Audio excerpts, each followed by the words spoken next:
Hello mga kasirib, isang mapagpalang hapon po sa ating lahat. Ngayong hapong ito, meron naman tayong gagawin na isang electric fan. So, samahan ninyo ako, lalong-lalo ng mga estudyante dyan na gustong matuto kung paano mag-ayos ng mga sirang electric fan.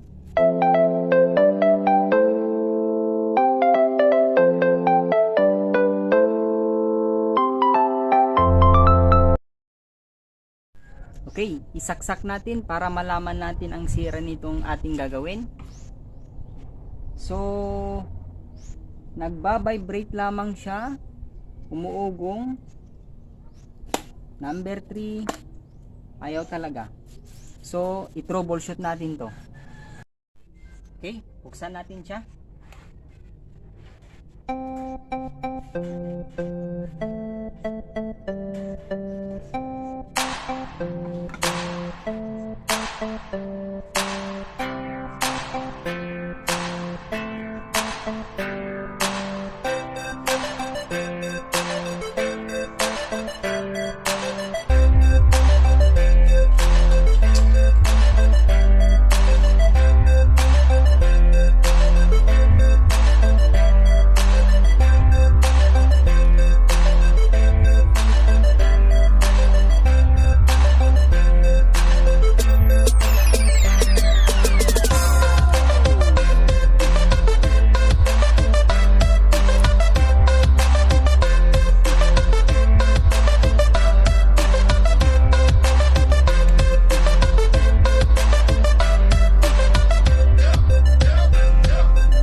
Okay mga kasirib, ang nakita kong sira nitong electric fan, sira yung kanyang bushing. So, maluwag, kaya umuugong lamang, hindi makapag-rotate dahil maluwag yung bushing. So, ang pinakamagandang gawin dito is papalitan natin yung bushing.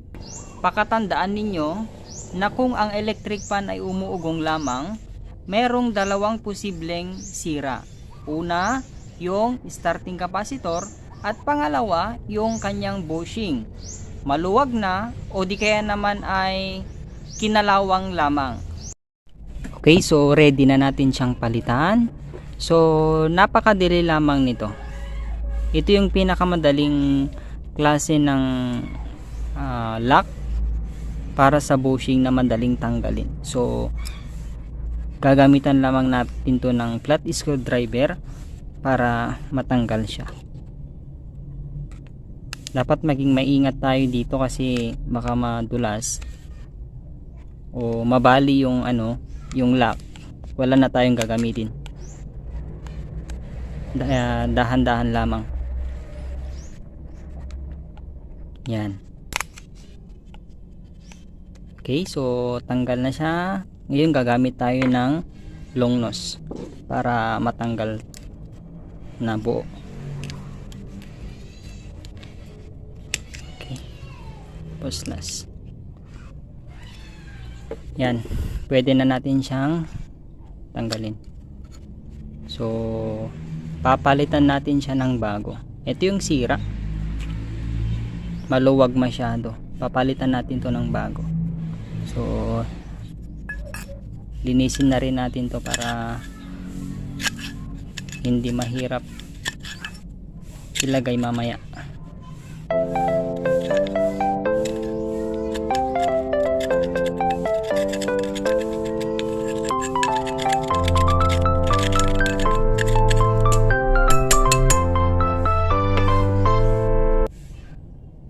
Bale, ano to, yung dati niyang foam, papalitin din natin to ng bago para hindi masira agad yung ipapalit natin.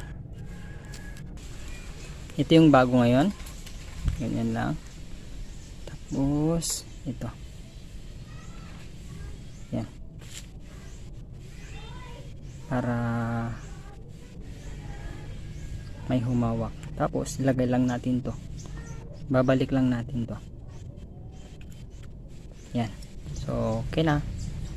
Higpit natin dito sa likod niya. So napalitan na natin siya. So okay naman yung position niya. Dapat kung ano yung dati, dapat ganun rin din ang pagkakalagay para maging okay yung pag-rotate.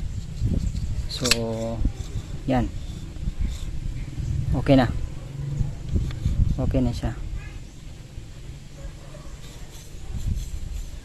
Hindi gaya kanina na maluwag masyado.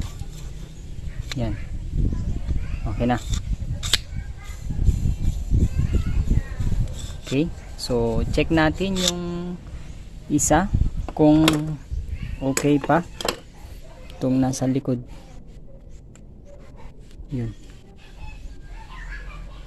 check natin kung hindi siya sira, para isa lang yung palitan natin. Kung kailangan talagang dalawa, parang maluwag na rin. Okay, so mas maganda siguro kung palitan natin. Dapat maging maingat tayo dito. Iwasan natin magasgasan to, dahil pag nagasgasan to, masisira na siya ng tuluyan. Kaya ingat pagdating dito sa magnetic wire niya o sa coil niya.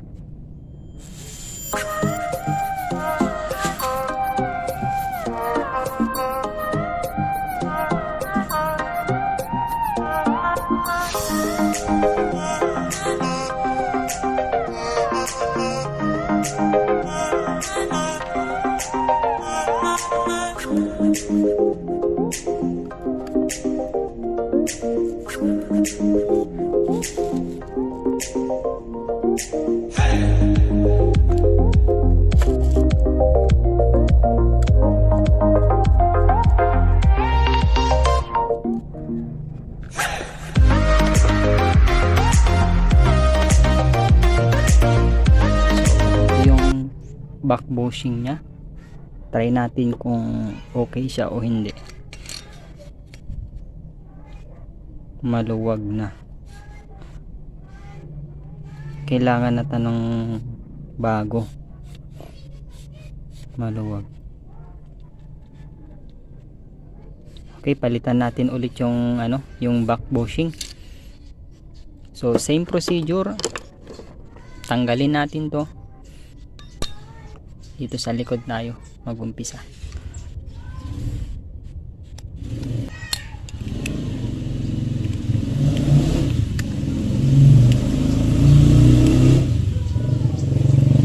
Yan. So tanggal na siya. Yan. Okay. So maluwag na masyado. Yan natin.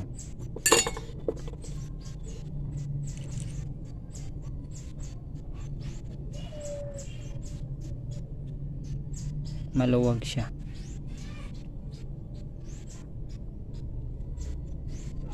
Palitan natin.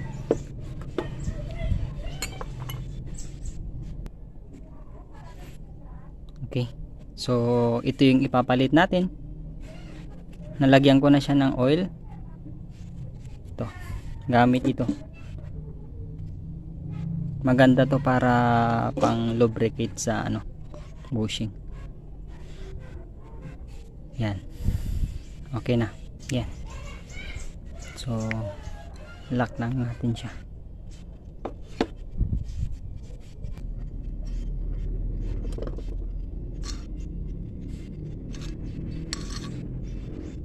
Yan. So subukan natin. Yan, okay na. Yan. So hindi na siya maluwag. Fit na siya. So i-assemble na natin.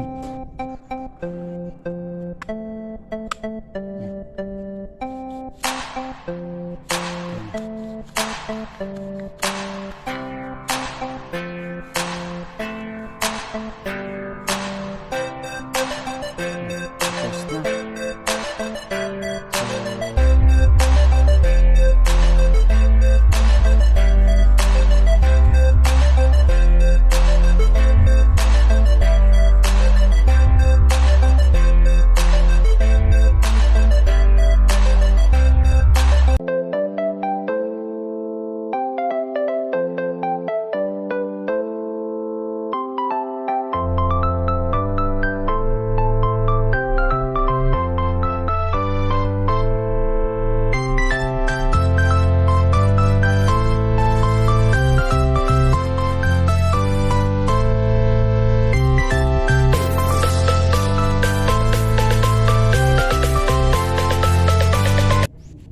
Pwede na natin siyang isaksak. Testing natin kung okay na siya, hindi na umuugong, yung magro-rotate na siya. Yan.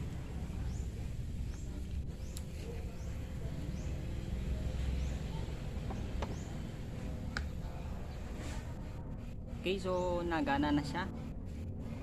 Itong dalawang bushing niya ang sira. So tapos na. Nagana na siya. Sa wakas.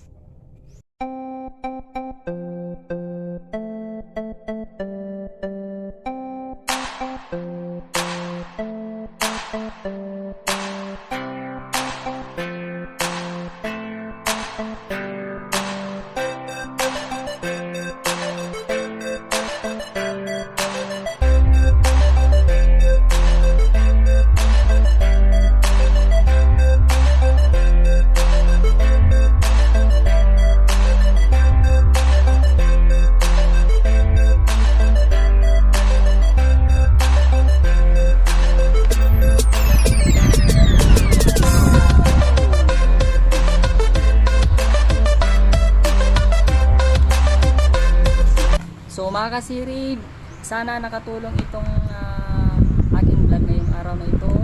Nang sa gayon po ay kayo rin ay makaayos o makagawa ng mga sirang electric fan at isusunod natin ang television. Pangako yan. Simple lamang po ito, nawa makatulong sa inyo, lalong lalo sa mga estudyante dyan na kumukuha ng kursong electronics technology. Nawa makatulong itong mga simpleng video na aking ginagawa. Mga kasirib, huwag pong kakalimutan mag-like and subscribe po sa aking YouTube channel, Sirib ni Ilocano Channel. May God bless you.